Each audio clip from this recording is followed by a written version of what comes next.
We're going to go ahead and get started. We're going to start off with introductions. Everybody up here that's sitting on this panel is part of the Missouri Legislative Black Caucus. Obviously, I'm Brandon Ellington, the Vice Chair of the Black Caucus out of Kansas City, Missouri. I'm going to use two mics. Use that mic to pass around on that side. I am Gail McCann Beatty out of Kansas City. I represent the 26th District, which is generally 47th to 99th Street. Generally, my eastern border is Prospect, but I do go all the way over to the plaza. I am the Assistant Minority Floor Leader in the House, and glad that you all came out to be with us today. Good morning. I'm Senator Kiki Curls. I serve the 9th District here in Kansas City. As well as in the Missouri Senate, I am Assistant Minority Floor Leader of the Senate there in Jefferson City, as well as President of the Missouri Legislative Black Caucus Foundation.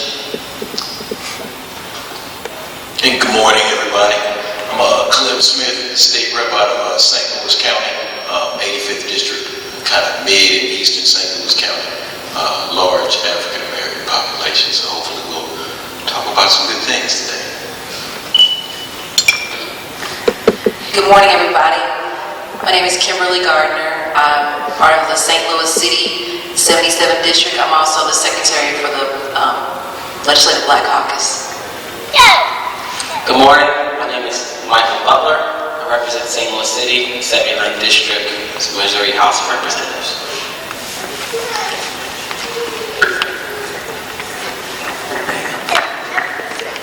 Good morning. I'm Representative Randy Dunn. I have the honor of representing the 23rd District in the Missouri House of Representatives, which is generally bound from Independence Avenue on the north, 35th Street on the south, Truce on the west, and Topping and 435 on the east. And welcome to the Robert Mohart Center, which is in the heart of the 23rd District.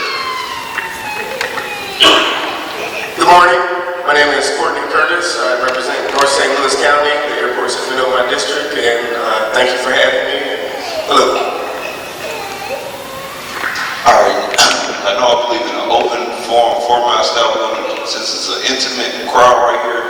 I believe we should be able to have a real good dialogue where people can actually come up to the mic, ask their questions. If you have any questions about the topics that we're talking about, or if you have anything that y'all would like us to try to focus on with our legislative position. We're going to actually start off with Senator Curls. She's going to address the crowd about the schools. Good morning again. Needless to say, I know there's been a lot of discussion over the past several weeks, well, clearly over the last year, regarding the Kansas City, Missouri School District and state intervention. I will tell you that there are some very, very difficult decisions that need to be made by the state in dealing with our local school district as well as school districts around the state. Any decisions that have to be made regarding our school district clearly do not come lightly to any of us that have considered this. When we begin to talk about potential or possible state intervention, that's a scary thing. And we recognize that at times change is very scary when we begin to talk about the education of our kids of our future. I think many of us here realize that education is our kids' foundation. And we are not educating our kids. We are losing an entire generation of kids here in our city. That education, when we talk about employment, we talk about jobs, we talk about crime, we talk about economic development. Education is the foundation of all of those things that will begin to make our community successful. What I have found is that, from my observation, for those that have contacted my office and other discussions with other community leaders or groups, most people in the city appear to be in favor of some intervention. All right? Clearly, there is a segment of the population that would prefer that things stay as they are, with our local school board remaining in governance. So we clearly would like to hear from many of you as to your thoughts regarding governance of the Kansas City School District and any other questions you have. We have been going through the circumstances here in our district for certainly the last 30 years, the last 20 years, the last 10 years that we've been provisionally accredited, and certainly the last 5, when the city of St. Louis, the school district there was taken over by the state.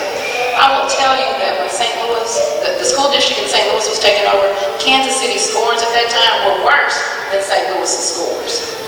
DESE basically decides what districts they would like to take, clearly at that time, what districts they wanted to take over and what districts they thought they would give another chance.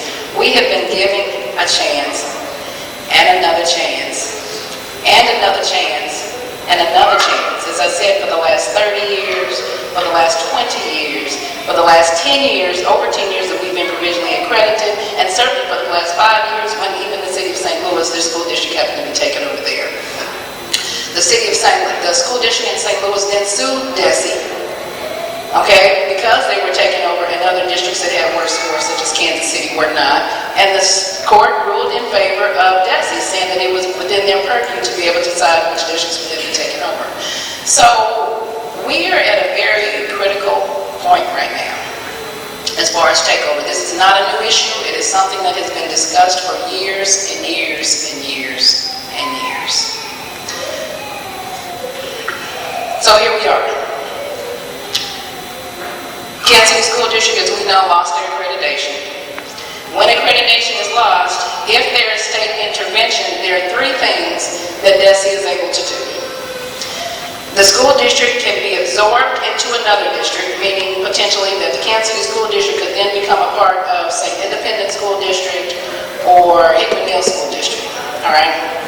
Or they can cut those school districts up in a bunch of small districts and allocate them to neighboring school districts. Or they can appoint a special administrative board to be able to oversee the district, okay? Of that board, the legislation that stands right now, all right, there's a piece of legislation we have right now there's been a lot of talk about. We happen to call it here the Kansas City School District bill, but the reality is it is not just a bill that affects the Kansas City School District, it is a bill that affects every school district around the state. It just happens to be that we happen to have a more pressing issue here than some of those other districts that happen to be statewide. Currently, if a school district becomes unaccredited, DESE has to wait 2 years before they can come in and intervene. Now, in the case of the Kansas City School District, some believe they should intervene now, they should intervene early, other believes they should not intervene at all. But I will tell you that it is not good public policy for any school district, not knowing the circumstances of that district at that time, to be able to say that they have to wait 2 years. In any school district, maybe there's something that's going on that's extremely urgent, and DESE really needs to come in and intervene quickly, and really cannot afford for the sake of the kids to be able to wait 2 years. That's what we're dealing with this piece of legislation. Again, it is not only Kansas City that affects, this piece of legislation affects every school district around the state. So knowing that the circumstances will be different within those 2 years, it is just not great public policy. And most of the folks, whether you have been in favor of takeover of the Kansas City School District or not, most folks agree that that within itself is not good public policy. And therefore, there has not been any structured opposition to this bill in that regard. Okay? The question then becomes, the opposition becomes whether the Kansas City School District should be intervened earlier or later. Okay? So, do we have any questions up until this point? I'm getting a different reading from the community. They're very much against denying Kansas City that 2-year grace period to try to get our house back in order before DESE and the state people come in and take over. The reasons I've heard, both today on television and the news, for denying us that 2-year grace period here in Kansas City is, well, they've had enough time. And as Senator Curls pointed out, the problems with the Kansas City School District have been in the news for a long time, going all the way back to Judge Clark and his segregation cases. And I mentioned Judge Clark because I think the aftermath of what Judge Clark did explains the hatred that seems to be felt toward Kansas City throughout the rest of the state. 2 or 3 years is not enough time to fix a problem that is vexing the whole nation. Nobody in America seems to know what to do about the problem of underperforming inner-city school districts. I've yet to hear anybody had an answer. I was at the National Meeting of the Trustees, and they were talking about Kennedy in New York and whatnot. There are a few little isolated pockets where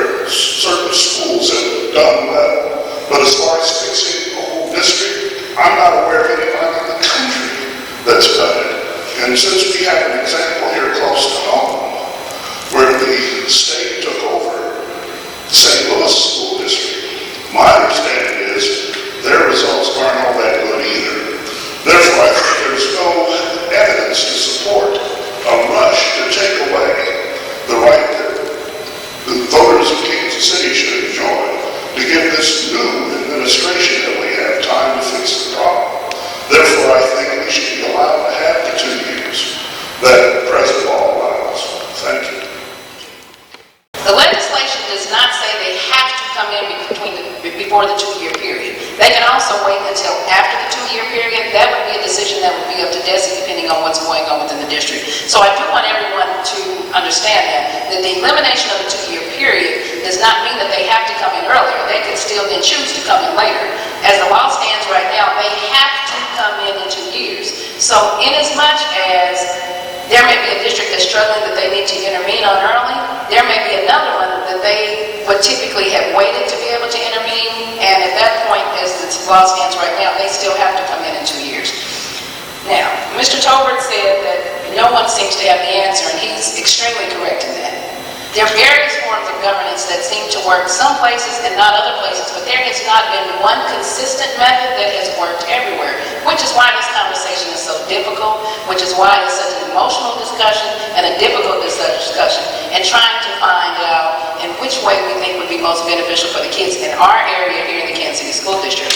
There is no golden ticket, there is no silver bullet when we begin to talk about governance and things that happen to work as far as educating our kids in urban school districts. From the inside, first of all, I want to beg you to do something. This is ridiculous. The stress, and I'm not thinking about the teachers, but any stresses that we have, it's hard to keep them away from the children. We don't know from day to day what's going to happen. We have principals telling their staffs, if the state takes over, I get to fire you. Or if the state takes over, I get to run the school and do whatever I want. Neither one of those are a fact. We don't know that. I'm not saying it's not true, but we don't know. And what we don't know is so stressful right now. Make a decision. Do something. You know, I'm at the point where I'm like, bring it on, because we're just tired of dealing with it. As far as solutions, there is a solution. It's called deal with poverty, deal with the circumstances our children live in. That not all elected officials in Jefferson City see it that way. I understand that. They're all worried about money. But the money that we spend now is going to save us money 30 years from now. How can we convince them of that? Here's what we did. We had a fully staffed health clinic for our children with a nurse practitioner. So if they came to school and they were sick, she could diagnose, write a prescription. They got to stay in school. They didn't have to come home to go to the doctor. We had a fully staffed dental clinic. It was very expensive, but it was built from grant money from the federal government.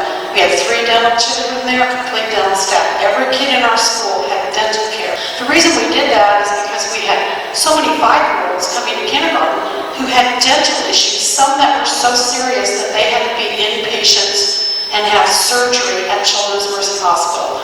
We wanted to put an end to that. We also found out at that time that there was only one pediatric dentist in Jackson County that took Medicaid. So basically our kids didn't have access to dental care. So we found the money, and this is the staff at the school that did this. So what I'm telling you is it can be done. We had all these programs in place, and then No Child Left Behind came into our world, and we had to start testing our kids. Our scores were at the top from year 1. But hardly anyone from the state got a little bit of attention from Governor Holden. But Governor Nixon never came and visited. It's like it wasn't happening. But it is proof. We know what to do. Cincinnati has a model of wraparound schools. That's your answer. Social workers, right now you can start social workers in every building. Make sure the school has a nurse. I think we do in our district now, but we have not in the past. Meet their health, medical, emotional, social, and community needs, and those children will rock their performance. I guarantee you. All of us here recognize that a change in governance of the school district, whether it happens to be with the administrative board or whether it happens to be with the school board, everyone here recognizes that is not the solution to the problem. That happens to be one issue of a much larger pie. That's only one slice of it. And until I agree completely, and all of us have said it time and time again, until we begin to address many of the other socioeconomic factors that plague kids before before they reach the classroom every morning, we're not going to see a complete solution to this issue until we begin to address some of those other things. And I'd like to echo that. And one of our members, Representative Michelle Walton Gray, has sponsored a bill that many of us have co-sponsored that creates more funds for community schools, which is another word for wraparound services. And it's an idea that is becoming part of the solution, one of those small silver bullets for education. Myself and I know many co-sponsors. We actually have a community education program in St. Louis, which was started around the time when we first got accredited. The thing with community schools is that our funding has dwindled down so much. And what happened in St. Louis is that we started out as a matching grant with the city, not the state government. And the city began to lower its funds to community education, which meant that the St. Louis schools began to lower their funds for community education. I think we started out with $150,000, the city matched $150,000, so we had $300,000 total. Today, the city of St. Louis only gives about $60,000, and we have only and then we match only $60,000. That went from about 30 community schools out of our over 100 schools to now we're about, I think the last time I spoke to about 13 schools are community schools. What I've talked to our superintendent about is that community schools and wraparound service is actually morphing now, not just where a health clinic comes to the school. Sometimes they come periodically, sometimes they're there every day. It can, because of our unique situation in St. Louis, we have a lot of open rooms in our schools. We have open buildings, but in the schools that are open, we have open rooms. And in other cities, they're creating, in a sense, malls of wraparound services. So an open room, what used to be a classroom, is now a clinic. The next door classroom, which is open, is now where a nonprofit service is. The next door, next to that classroom, is also where a government agency is housed. And it's also a way for schools to build revenue at the same time, as well as providing services to the students. That's what we're trying to lead St. Louis Public Schools to. I would like for Kansas City to match it if it's possible, but we're just working through those kinks of the possibility of creating revenue and getting the service at the same time. And if we have, hopefully we can have patience with working those things out. And once again, those types of things take governance. Parental involvement in your school district, you have to look at that number. I'm one of those people, I'm self-responsibility kind of people. We've got to look at that. We've got to look back down in the South. Some of you may have been from the South. When you went to the school and everybody was in there, it didn't matter a whole lot of issues, aesthetics of the school. It was that thing with that family and that person pushing you. And that's something that I've seen, like that spirit has been lost. Like we're not challenging our kids to be better students, and parents aren't being as active as they should be. Sometimes you go to the doctor tells you something, you believe it. Teacher tells you something, more than likely you believe it. Principal tells you. You gotta start questioning stuff a lot more than we've done before. We've got to say, why is my kid not coming home with homework? We can't be so caught up. I can't be so caught up in my own life that I don't look at the little one and say, well, you've got no books, you've got nothing like that. So I think it's some little stuff that can help get our kids back on track to fill that gap between these things in the system happening with the community schools, with better teacher pay, better structures in there. But there's a lot of stuff we can do in our own community that we can do. People ain't even reading to their kids no more. My friend, she's a communication arts teacher, and she's like, it makes no sense. She can tell which ones are going to be successful and which one, and she's got a limited amount of time to do what she needs to do. So we can't put it all on the teacher, all on the school district. We've got to look at ourselves, I believe, and start in our own way. I think what we are overlooking here is there are solutions. What we're looking at is school districts that are set in neighborhoods of concentrated disadvantage. You can talk all you want about parents, but we're talking about kids who really don't have that type of opportunity. And let me talk a little bit about Underbound. What we did is we took kids from this low-income first generation, just like I was. My parents have been to college, never set foot on a college campus. But we took these kids, Junction City, Kansas, Manhattan, Kansas. We had white kids, black kids, Hispanic kids. These kids were not particularly doing well in school, but they were smart. We got one of those kids through high school.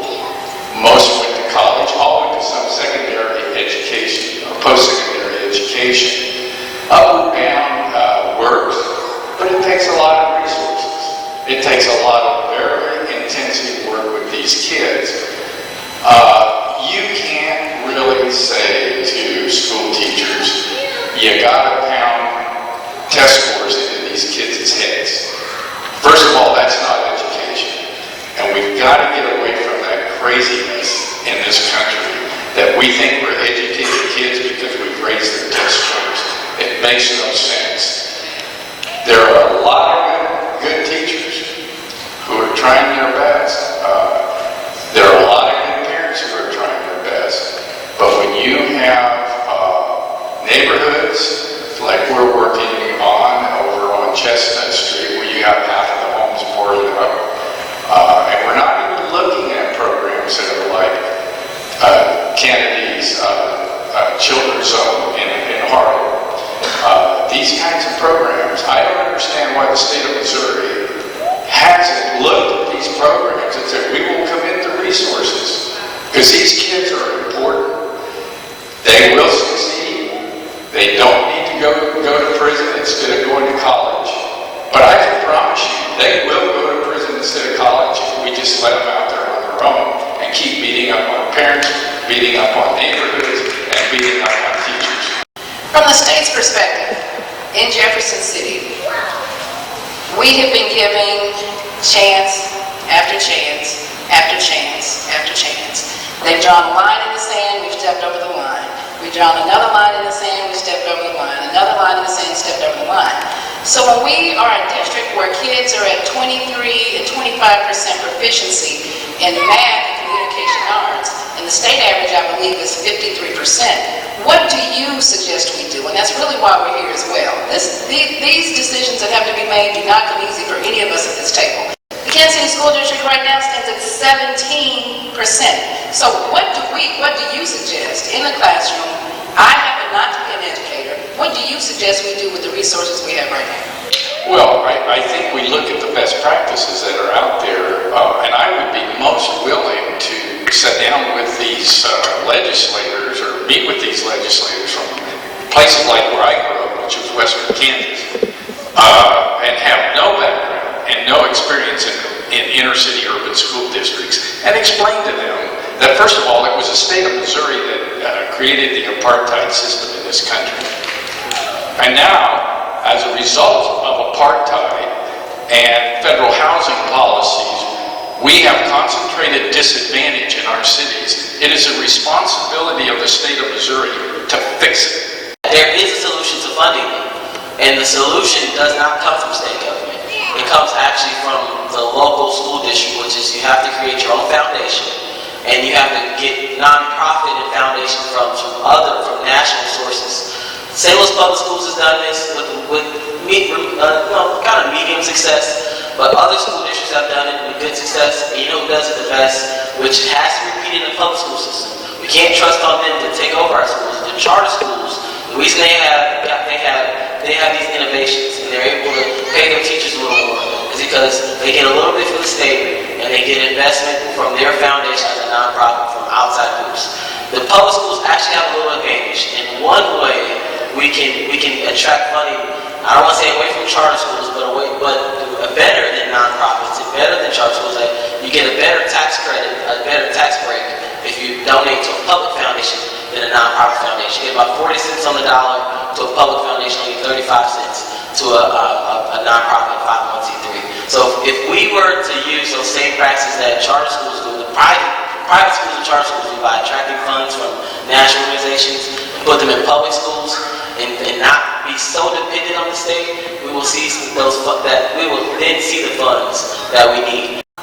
We're just a small group, but if the community, all of you out there represent a number of different organizations, and if these folks start getting hundreds of emails, that's going to have a much bigger impact than we can have. So we need the community to get engaged and know that all of these people represent you, and you have a right to contact them at any time, whether it be by phone or email or to come to Jeff City.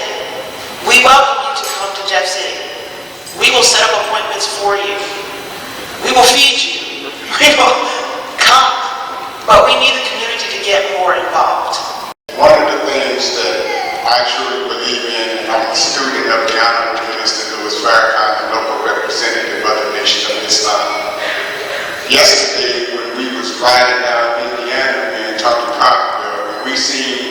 nearly 70 to 80 students fighting,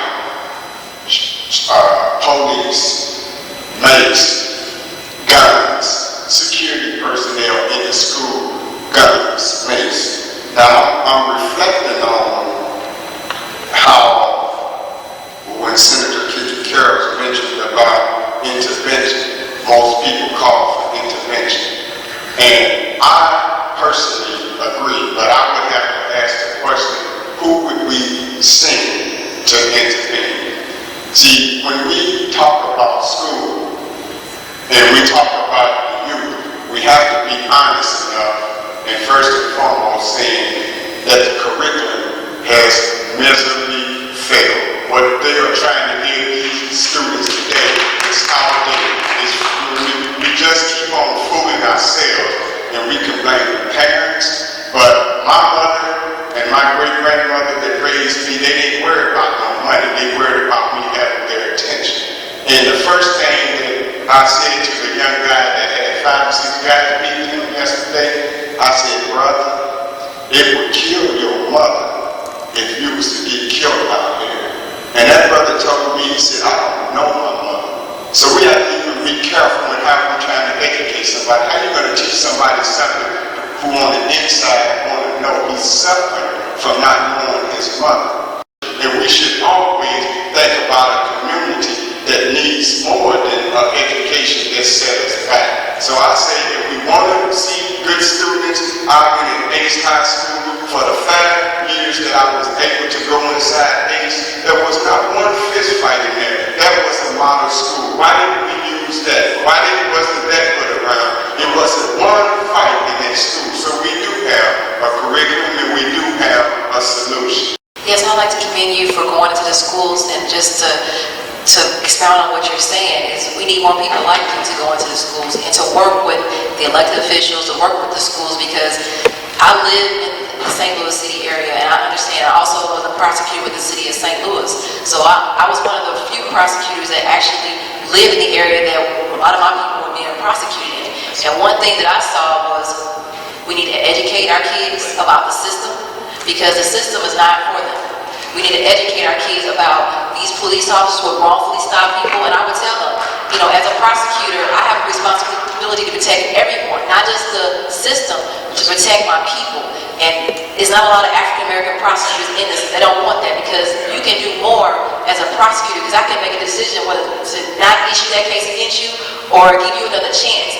And a lot of the prosecutors do not look like near you. And so one of the battles I faced was making sure that my people on both sides, when you are a defendant, I make sure your interest is protected, make sure you get a fair shake, because I make the recommendations. I can determine whether this is going to be the last or you'll get another chance.